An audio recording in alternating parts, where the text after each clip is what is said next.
தியாகங்களை ஏற்றிட வேண்டும்.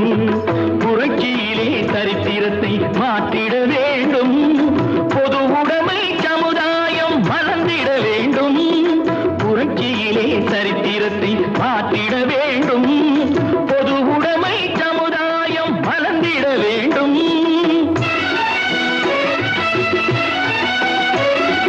கண் கவரும் கலைகள் எல்லாம் வளர்ந்தது இங்கே.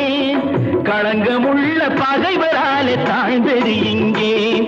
நீதியோடு நேர்மை காக்கும் மறவர்கள் எங்கே? நிமிர்ந்தெழுந்தால் தடைகள் எல்லாம் உடைந்திடும் இங்கே.